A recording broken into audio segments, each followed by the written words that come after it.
Welcome to Changed by Cancer. I'm your host, Dr. Randy Painter. If you're listening to us on your favorite audio platform today, you are hearing the soundtrack of a fully produced video episode. Today, I'm sitting down with Rachel, a two-time ovarian cancer survivor and an 18-year veteran of the cancer journey, and the author of The No Bull Guide to Dealing with Cancer, a practical, no-nonsense guide written from hard-earned lived experience. Rachel was 32 years old when she first noticed something was wrong. 3 days after walking into Memorial Sloan Kettering, she was in surgery. 18 years, one recurrence, and a whole lot of hard-won wisdom later, she sat down with me to share what she's learned and what she wants every person who's navigating a cancer diagnosis to know. We cover a lot of ground in this conversation: ring theory, cancer ghosting, self-advocacy, fertility, and what it really means to be the CEO of your own care. But underneath all of it is a single clear message. You deserve to fight for your life, and this conversation will help you do that. The full video version of this episode is available on our YouTube channel and at changedbycancer.com. But whether you're watching or listening, Rachel's clarity, practicality, and hard-earned wisdom come through in every word. Before we get any further into today's story, a quick reminder. I am a cancer epidemiologist, but I am not your doctor or clinician. The conversations we have here are about personal experiences and systemic issues in healthcare. They are not medical advice. Please consult your own medical team for any health-related decisions.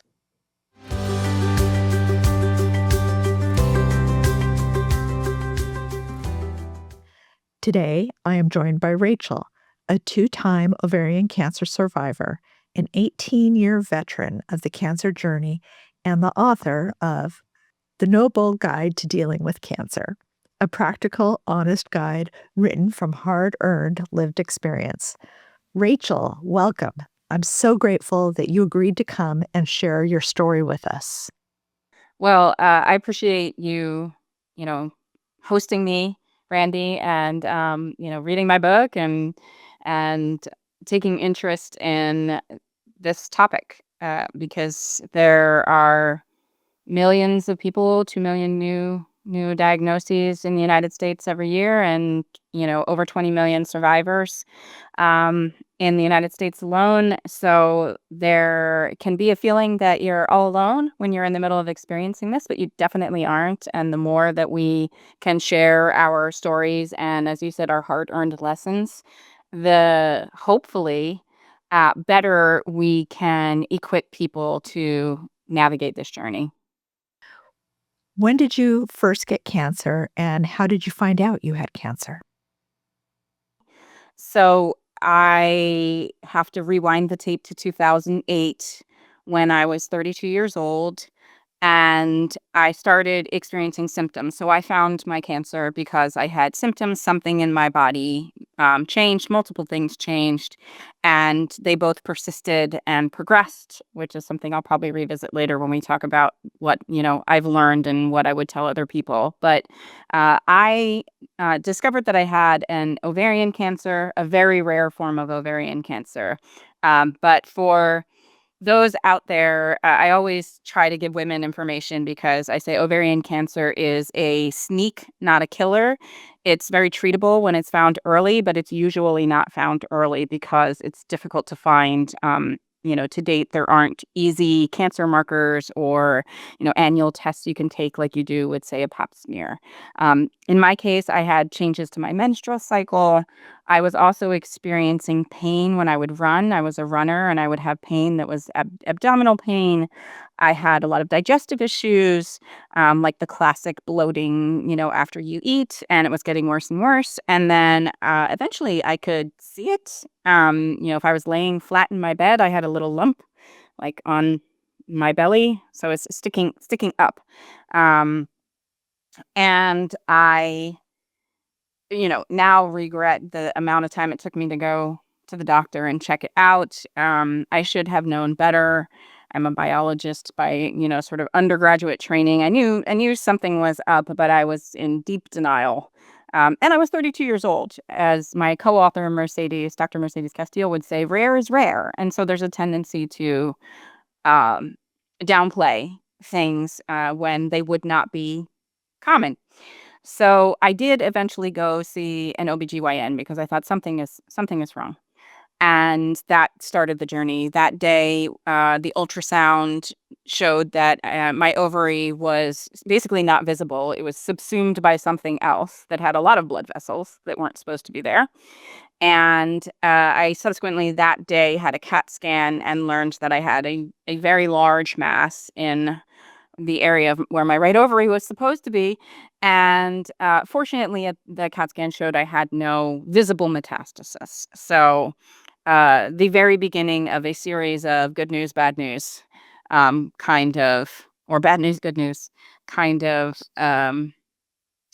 discoveries, if you will. So that was the beginning of the journey. I had not been biopsied yet. I didn't definitively know that I had cancer, but it wasn't a fibroid. It wasn't anything else that a GYN would be familiar with. It was unknown mass of large size. And I thought, uh-oh, that's not good. I ended up reaching out to a friend who had a connection at Memorial Sloan Kettering Cancer Center in New York, which I knew to be one of the leading cancer centers in the world. And I said, I'm terrified. I feel like the clock is ticking. Can you help me? And so she put me in touch with somebody there. I sent my medical records. They said, indeed, you need to see us. And they got me an appointment basically like the next day because they were really worried. So I drove from Virginia, where I was living at the time, up to New York City and saw the surgeon who said, we don't need more images. You need surgery right now. And they had me in surgery 3 days later. So that was whirlwind doesn't even really begin to describe it. So post-surgery, I knew I had cancer. They biopsied it there. There's more labs that have to take place because they have to stage you for cancer, find out how advanced your cancer is, and also exactly what kind it is. But they could tell from the biopsy while I was still in surgery that it was a malignancy. So you wake up from anesthesia and you have cancer. So that was the start of what is now 18 years of journey for me. I'm very thankful to still be here.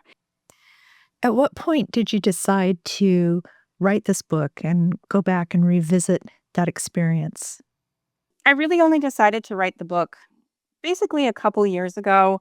I started kind of working on bits and pieces of it, partially because along the way, when you survive cancer, it is not uncommon for friends and family and friends of friends to subsequently approach you kind of as an expert or someone they can tap into when they have a diagnosis or someone they know has a diagnosis, and they kind of want to know, what can I expect? What should I do? What questions should I ask?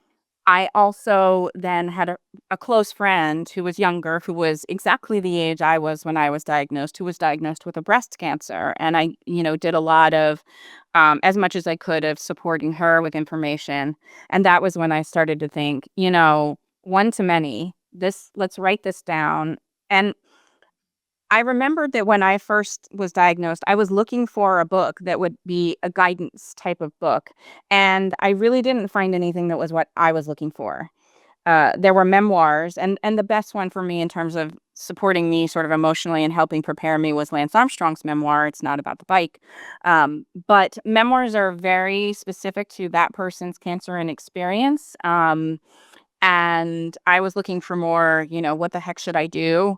And what can I expect? And then there were a lot of books that were very academic or about a specific type of cancer that, I didn't want to get into. And then there were the category of books I would call the cure books that I also found off-putting for me, that were, hey, I did this and it cured me. You can do the same thing and you can beat cancer too, because I didn't believe that that was really the case. I think that, things that you did worked out for you, and that was great. But if there were really a silver bullet for cancer, we would all be using it right now. So I shied away from those as well. So when I went to write my book, I felt like I had seen every kind of book I didn't want to write. And there are a handful out there that I've seen that other people have produced that I think are good, that do fall into the sort of very same vein as what I'm looking for, that, tell stories with the purpose of helping people understand how to navigate the journey. And that's really what I was trying to create. And so that's why I created the no bull guide to dealing with cancer. I was very intentional about not calling it the no bull guide to beating cancer, surviving cancer. I'm very intentional about that because no one can promise that to anyone. They can't promise that you're going to beat it. They can't promise you're going to survive it, but they can help you to deal with it. And so that was why I called it what I did. I knew that if I called it the No Bull Guide to Surviving Cancer, I would get more people buying it. More people would buy it, for sure. But I just couldn't, in good conscience, call it that, because it felt uh like clickbait. It felt like false hope instead of legitimate hope on, how to navigate this journey. There's so much that's useful in this book. And there were some things that I had never heard before that you taught me. One of these things is about ring theory. So maybe you can talk a little bit more about what that is. Ring theory is really useful for the constellation of people around a patient as well as for the patient, as long as that constellation of people, read the article or become aware of how this works.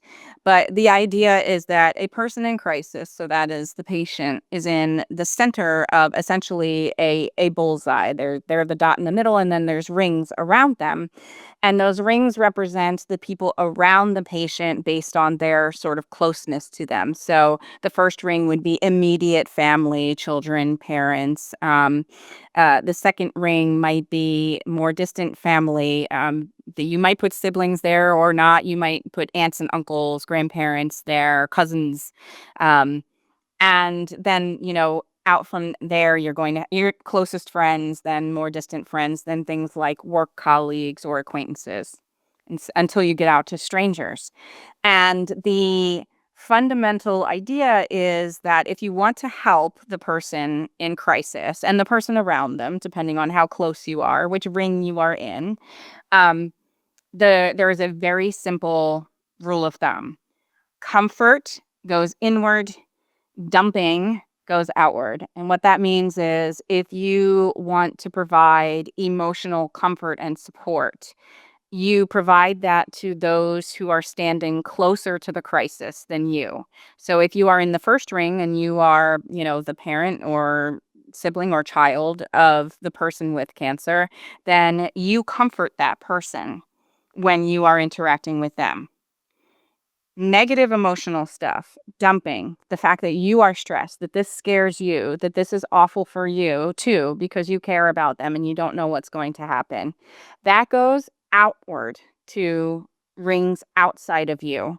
So you take all of that emotional turmoil that you're experiencing as a result of the person being in crisis, and you make sure that that goes to people further away from the crisis, whether that is friends of yours or distant, family members who are further away, friends further away, colleagues, or therapists. Or therapists are a really good idea. And fear is just terrible when it comes to the impact it has on people's behaviors.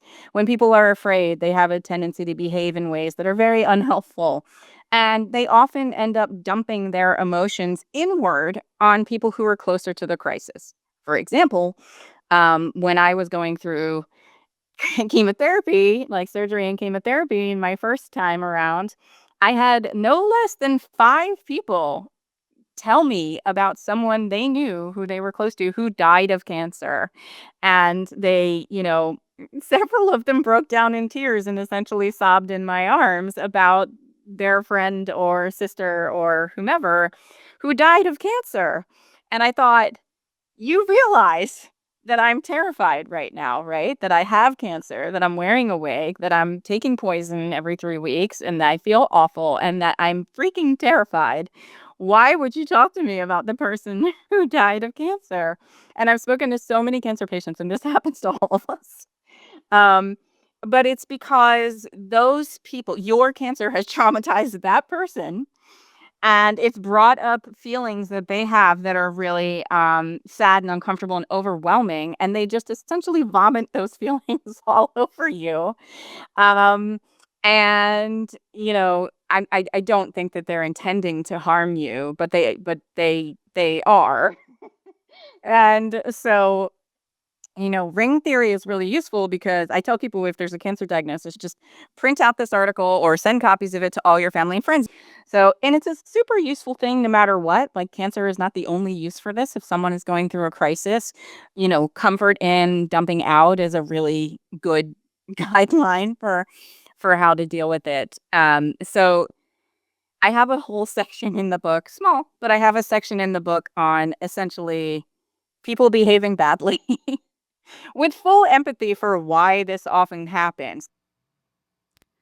So, can we talk a bit about cancer ghosting and about people blaming you for your cancer?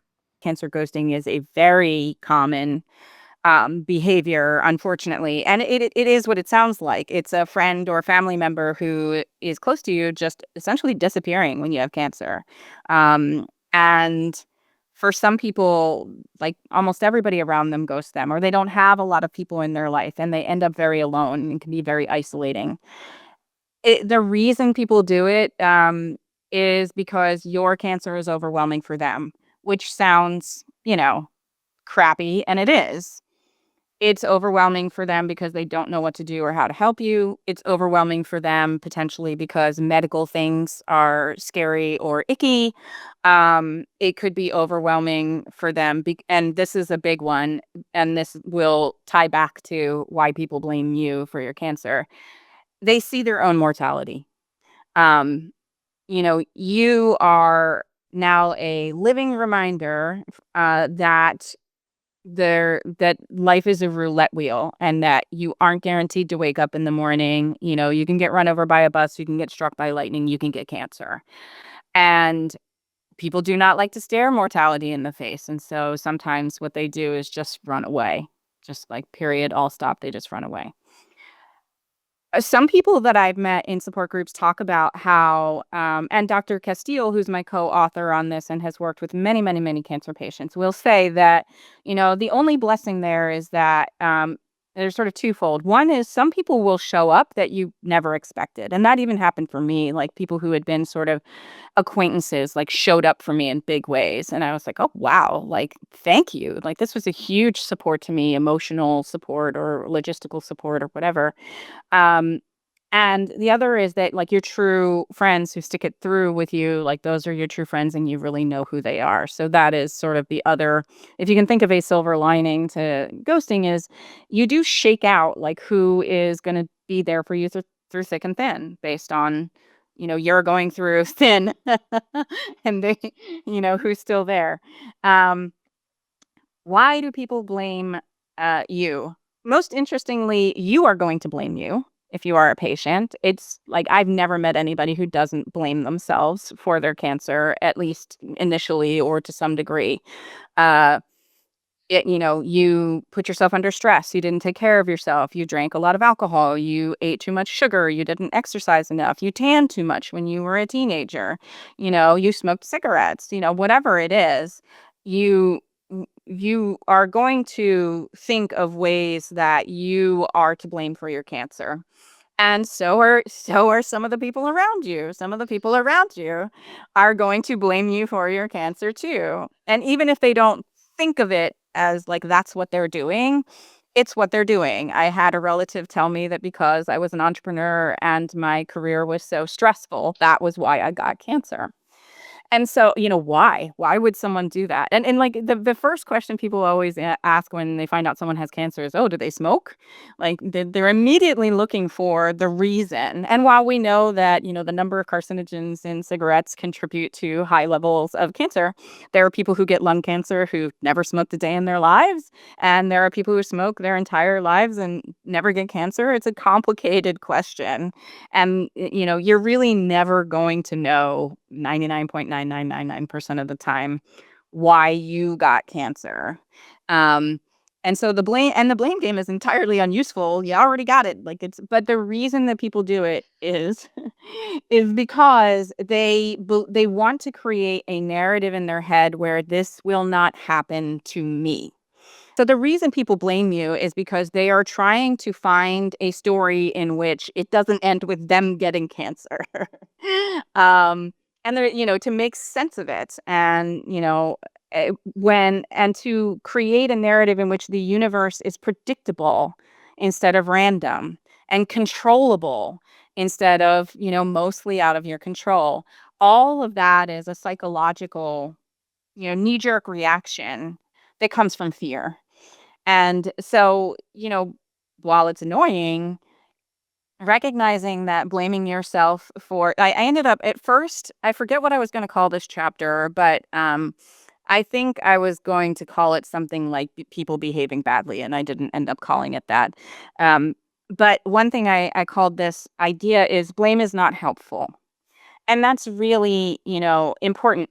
I am in no way saying that you should go out and smoke cigarettes and, drink a handle of whiskey every day and, and oil yourself up like we did in the 80s and and bake in the sun. I am not suggesting that there is no value to trying to lead a healthy life, to avoiding, known sources of carcinogenic agents like cigarettes.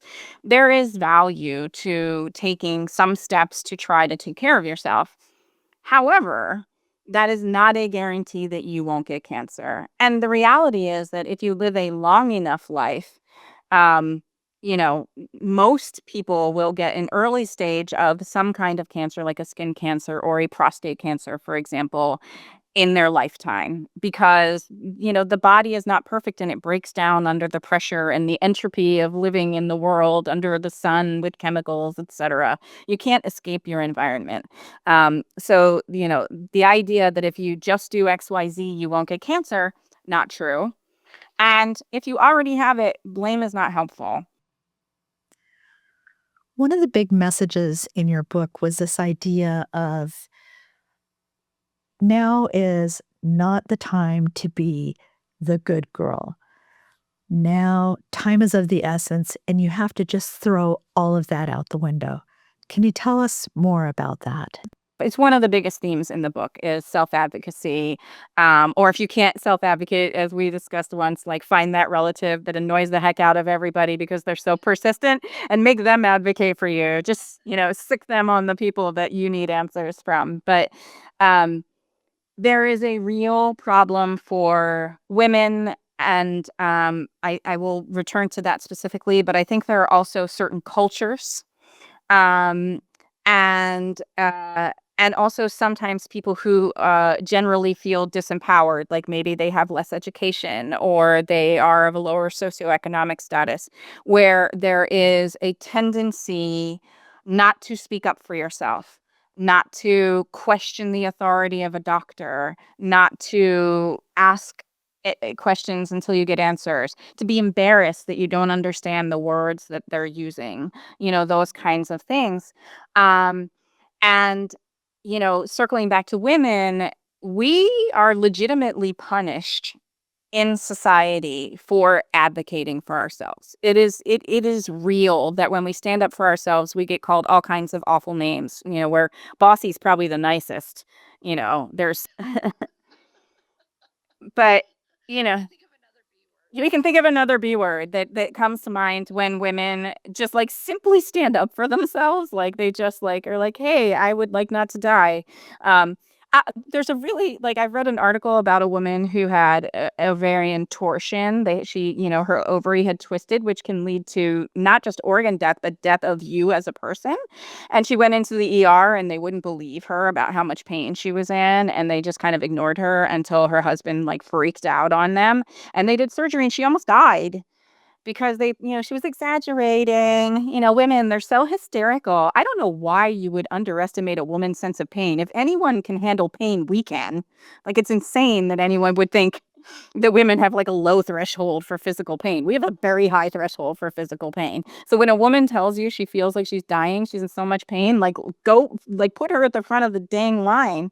So yes, we need to advocate for ourselves, and you just have to it's too bad if someone's going to think you're bossy or, or not like you, or they're going to this is not the time. Your life is on the line. And I have a good example in the book that is heartbreaking. I was helping to support a woman who a friend she was a friend of a friend, and the friend came to me and said, "Can you help my friend? She had cancer once. She went to a cancer center. She was in remission, and now she's back in active cancer.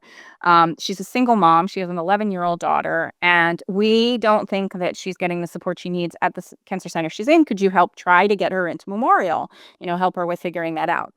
And I said, "Certainly." So I started talking to her, and I honestly think that at the point she was at that point in time, there was no saving her. I don't think that there was. I think she was too close to um, no options at that point, and with a very aggressive form of cancer. Um, but we will never know.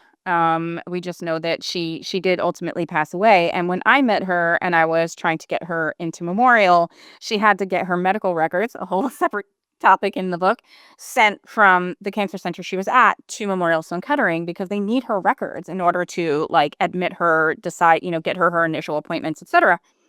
And she was having trouble getting the totality of records that she needed from her existing cancer center, which I know, and that's why I talk about it. It can be a pain in the behind. There's all these administrative and logistical hoops that make cancer so much harder when it shouldn't be. The time is of the essence. She has no time, and she's trying to get her medical records, and she's not getting them. And I said to her, "I don't care if you have to walk into the lobby and scream bloody freaking murder until someone hands you your records. Do it. This is your life." And she just wouldn't do it. She was quiet and nice and sweet and tired and scared, and she just would not advocate for herself. Um, and I also think that that might have played a role with her, what happened with her with clinical trials, where she went off of the drug because the side effects were terrible, but it wasn't clear to her when she went off the drug that she wasn't for whatever reason. It might not be the fault of the doctors. Maybe they explained it and she didn't understand it or whatever. But for whatever reason, she didn't understand that once she went off of that drug in the cocktail, she wasn't going to be allowed to go back on the drug. Um, and so what had been keeping her cancer at bay was removed and it came roaring back. And so I had these sort of two really glaring examples of a woman who, I mean, she was the sweetest thing. When she went into remission the first time, she and her daughter made these bracelets and they would go into the hospital and give them to everybody. I mean, she was just a lovely, lovely person, but she was too lovely. She's an example. And like I said, I don't know if she would have made it. Anyway, I mean, aggressive cancer is aggressive cancer, and sometimes you do everything you can possibly do, and it's still, your body doesn't win that battle.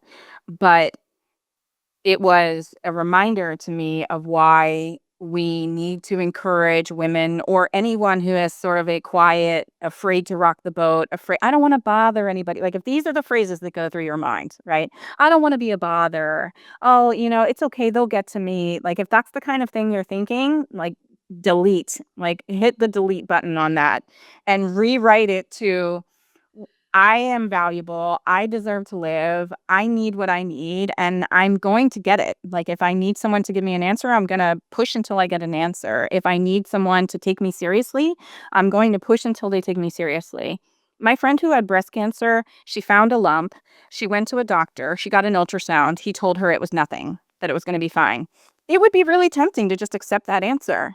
because you want it to be nothing. And she didn't think so. She thought something was wrong. She really believed deep in her gut that something was wrong. And she is a good self-advocate. So she went like a month later to another doctor, got an ultrasound again. It's fine. Everything's fine. And she just didn't believe it. So like a month later, and she had a cousin who had breast cancer. That was part of the reason why she was so pushy about it. Um, and pushy is another word they give us, right? Like, be pushy. It's good. It's good.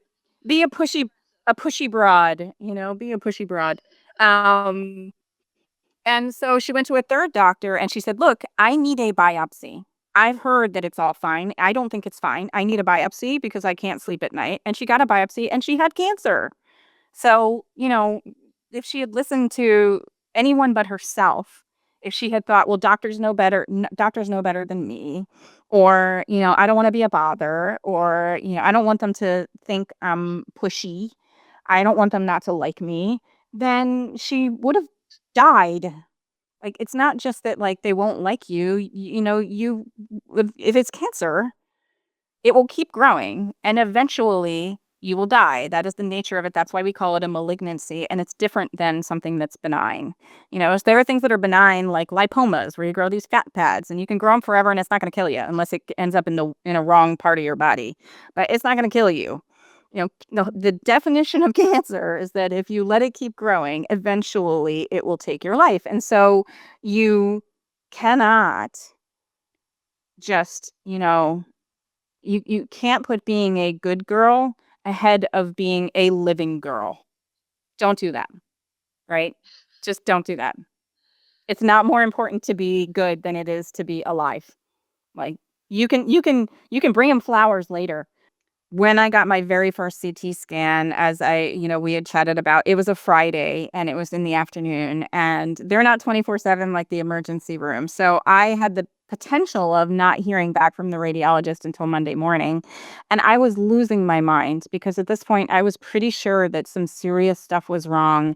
And I was afraid that I had metastatic cancer throughout my body. And this test would tell me whether that was the case or not. It was basically going to tell me, I know I'm in deep doo-doo, but how deep is the doo-doo, was what I needed to know. And I went up to the desk and said, "When do you think the results are going to be back?" And they said, "Well, the radiologist is going to get to it and we'll let you know." And it got to be like 5 o'clock at night. And, I was like, "Oh God." And I just went up to them and I said, "Look, I'm not sure. Like, I'm pretty sure that I'm in trouble here. And this CT scan, I can't wait until Monday. Like, I'm not sure I'm gonna make it emotionally if I cannot get these results tonight. I am losing my mind. Can you please tell me if there is some way I can get these results tonight?" And lo and behold, like 15 minutes later, they came back and they said the radiologist said that she will get it read, and it'll probably be around 6 o'clock. But if you can stay here, then you will have your call with her and she will get your results tonight. And I said, "Absolutely. I will stay until midnight. I will, like, sit on the floor of the building if you need me to, but thank you." And it was really that vulnerability. Um, and will that always work? Not necessarily, but I had to give it a try and say, and not just go home and be quiet and say, "Oh, I guess I can't. I guess I'm just going to have to deal with this." Instead, I was like, please, do you understand how, like, terrified I am? And it made a big difference because that CT scan came back and said I had a big mass, but it also said I did not have visible metastasis in my body. So all of a sudden I thought, well, maybe I have a chance. And going home with that in my mind, with my husband terrified as well, like, there was a little window of hope before Monday would come and we would start with appointments and next steps and all of those things. An example of some of the difference in terms of the toll it would have taken on me and maybe even timeline if I hadn't pushed in a soft way, in a very personal, sort of raw way, to get what I needed that day. I didn't yell at them. I just said, "Please, can you please help me?" So the sooner that you can get information, the sooner that you can start taking steps. By Monday, I was already talking to my friends about, is there a way to get me into Memorial Sloan Kettering? I had my records. They were done. They had been delivered. So I was also able to have those records sent to Memorial so that I could start the process of Can you see me? Can I get an appointment? What do you think? If you don't have the inclination, the personality, or the energy to self-advocate, find people who will. Family, friends, you got to have somebody out there who will go up to the desk and, hey, I know you have a whole bunch of people, and like, I have empathy for the people who work in the system. You do still sometimes have to push to get things moved forward the way that you need them moved forward. And you don't have to be spicy about it, just persistent. So, one thing that we haven't talked a lot about yet on this podcast, but is a really important topic that you do bring up and discuss to some length in your book, is the topic of fertility. Let's start with fertility because that is a super important topic, and it's an important topic for men as well. The things that we put ourselves through with surviving cancer. I mean, I happen to have a reproductive cancer, but you don't necessarily have to have a reproductive cancer to put your little, germ cells, your eggs and sperm, and or the organs that produce them at risk, depending on the types of chemotherapy that you do, depending on radiation, where it is in your body, surgeries. Like, these things can sometimes put your reproductive future at risk. So have any if you have a desire to have children, or if you think you might have a desire one day and you want to reserve the right to potentially have your own biological children one day, then in the very beginning, you hear I have cancer, like, next questions after you've talked about how do we tackle the cancer are, like, in that first appointment, are we looking at something that could affect my fertility? How are we going to address that? Um, it needs to happen. That question needs to be addressed immediately, and it should really come up from your oncologist. They should be bringing that up. They should say, do you think you have interest in preserving your fertility? And, like, here are the things. So in my case, I didn't have time. I went from my doctor's appointment to surgery in 3 days, so I didn't have time to do something like IVF. Unfortunately, it was what it was, and I had to sign documents saying, "If you need to take both of my ovaries," I signed a document that said, "Whatever you need to rip out of there so I can live, do it," because that was the situation that I was in. I have a very close friend who had breast cancer. She tried a cycle of IVF. It was not successful, but she did get the chance to try it, and happy ending for her. She beat her cancer. She went into remission. She was on remission medications that were suppressive for several years, then came off of them, got pregnant, and had a baby, and has a lovely baby girl now. So, it did work out for her. But fertility is an important question, and it needs to be asked early in case there are mitigating steps that you could take before you dive into your chemo or radiation or other things, that could help preserve that right and option for you long term. Um, Interestingly, thinking long term is something you do want to do as you're weighing out these things. There is a tendency to just put your head down and focus on the very immediate future of, like, get it out of me, like, get it out of me now, like, whatever you got to do, cut it, burn it, I don't care, like, poison it, get it the heck out of me. You just feel invaded by something that is killing you, and it's a terrifying feeling. Um, but treatments have long term implications. So, you had your first diagnosis in 2008 and then a recurrence in 2017. And then you've also mentioned that when you went back to Memorial in 2024, Dr. Castiel was in the room with you when you experienced yet another scare. Can you talk about both your recurrence and then this scare that you had in 2024? I had a recurrence of my cancer in 2017 when I was 41 years old. Um, I am back in, remission and have active um, sort of checkups. I'm going actually for my checkup next week, my annual checkup next week. And so I'm a survivor, an 18-year survivor. By now, I've had a lot, a lot of the arc.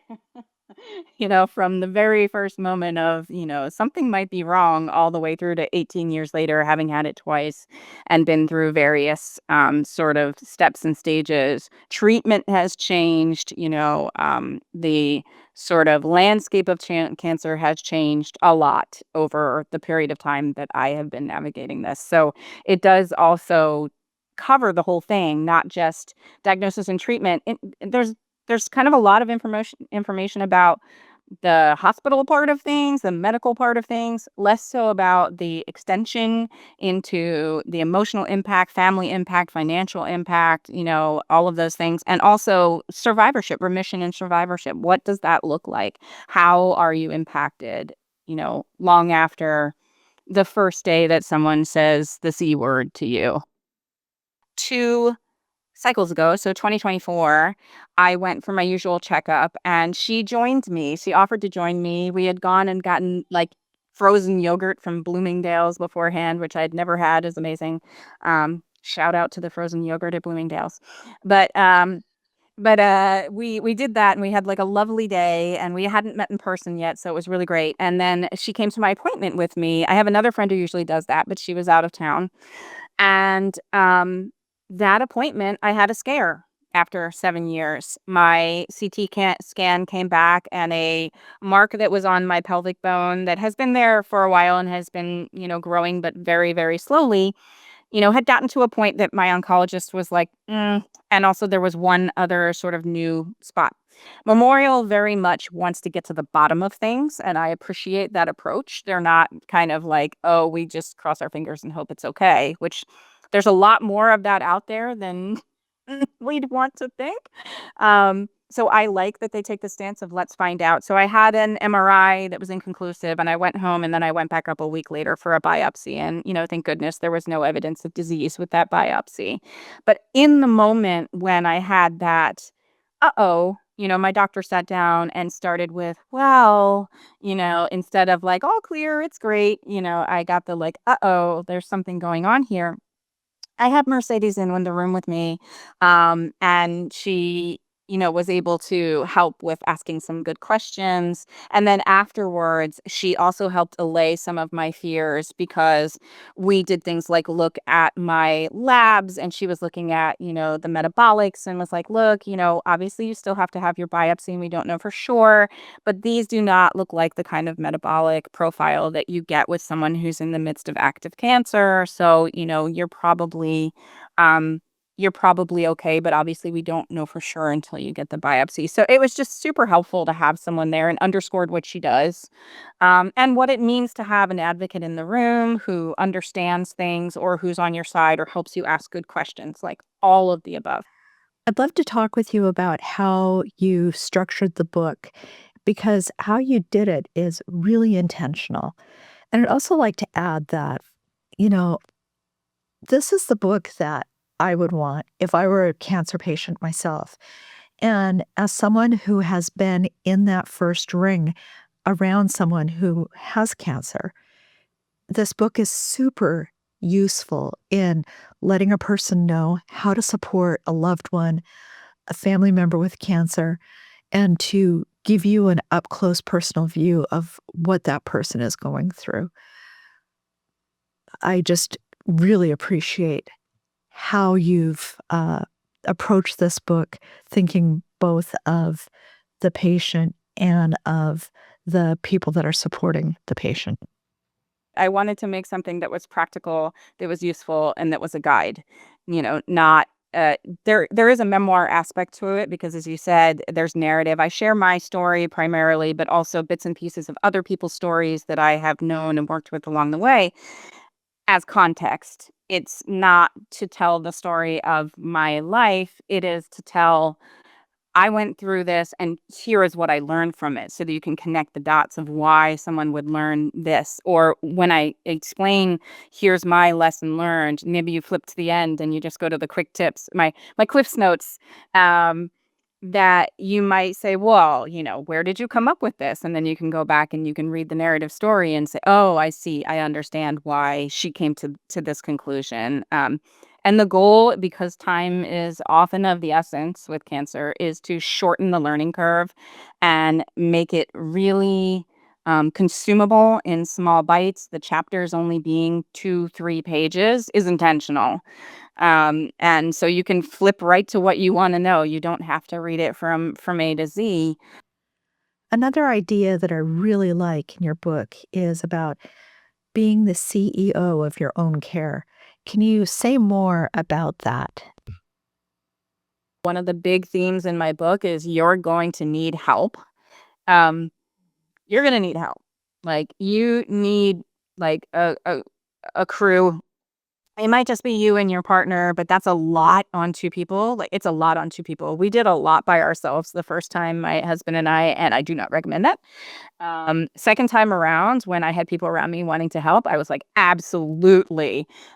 Made my brother come for the surgery so that he could help take pressure off of my parents and my husband.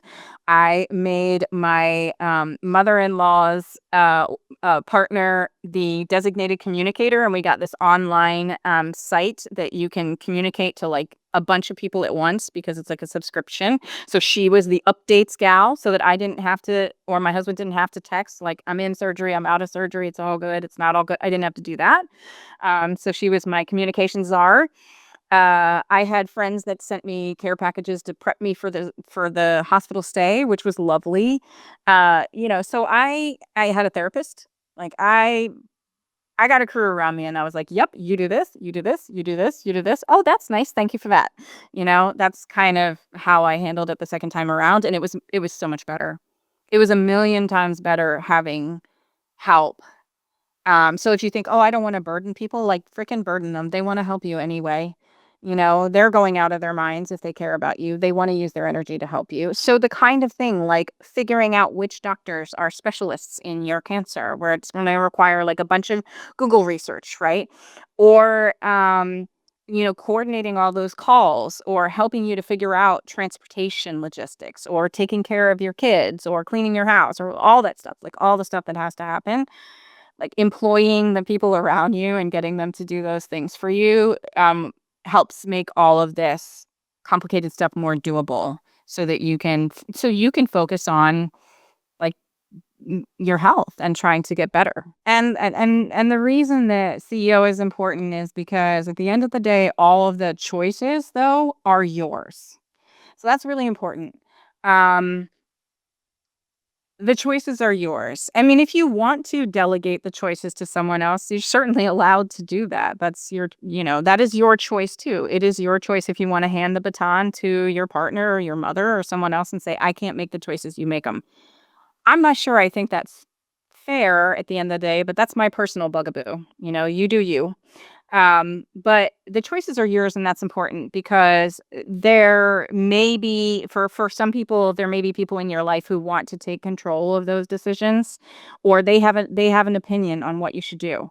Like, they want you to follow one course of treatment versus another, or they want you to continue treatment when you would maybe like to stop.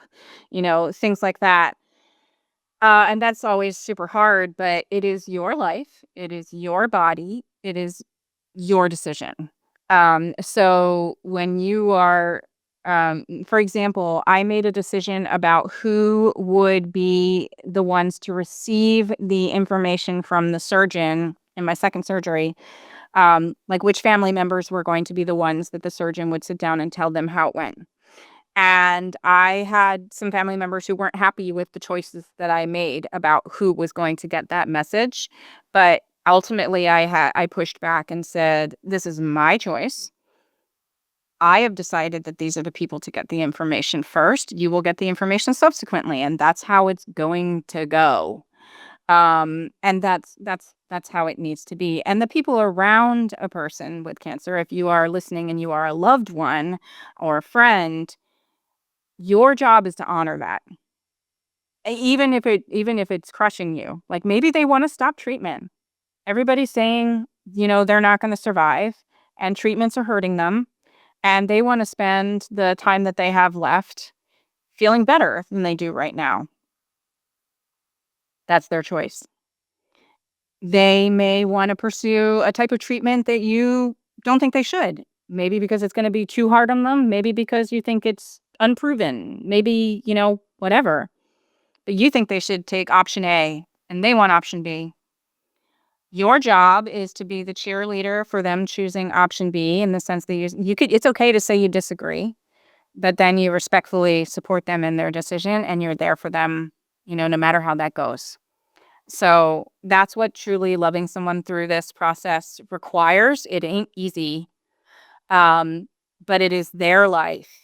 So, or if you're the patient, it's your life. So the decisions, they're yours. You are the CEO of your life. So, Rachel, now 18 years in, what has this changed in you? What did you learn that you couldn't have learned any other way? I used to wander around and tell people that I learned some really important lessons from cancer, but I could have learned them in a really less crappy way.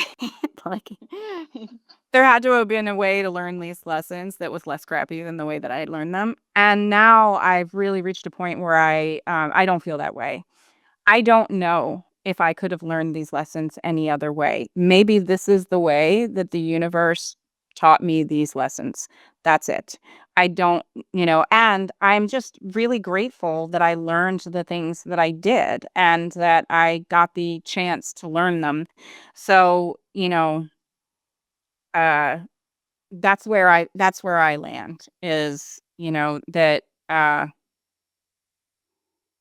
everything that you experience along the way is part of your journey, good and bad. And the things that we experience as bad have something to teach us. And there's many times that down the road, you will take comfort in what that lesson has provided you in terms of strength or resilience, or something like being able to share with other patients.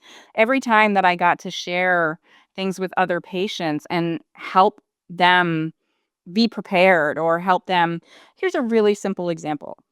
I remember telling a close family member of mine who's older that um, you need to bring a notebook and a pen with you when you go to the doctor's appointments, and have your partner in the room with you, and go with a set of questions already written down. Write down all the questions in advance of your appointment.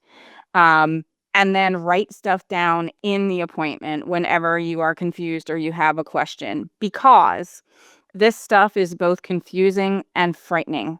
So you can go into an appointment thinking, I know exactly what I want to ask. And then all your questions, your brain goes blank, and she said, oh my goodness, that was so helpful. She's like, I think of myself as this very collected, calm person. And saying, yes, you get in there and they start talking and all of a sudden your brain just goes completely fuzzy. And so having the questions already written down so that I made sure I asked them, and then also writing things down at the time, because you walk out of the appointment and later you're like, oh, I didn't get this answer that I wanted. So you can then call them or go through the patient portal and ask your questions. She said this was super useful. And that's a tiny little tactical piece of information.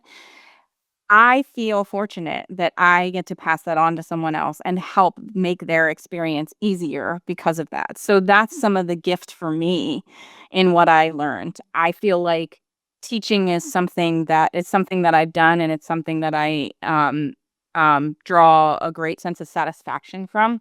So maybe because I am good at navigating this kind of complicated stuff and then distilling it down into easy, useful things that people can understand.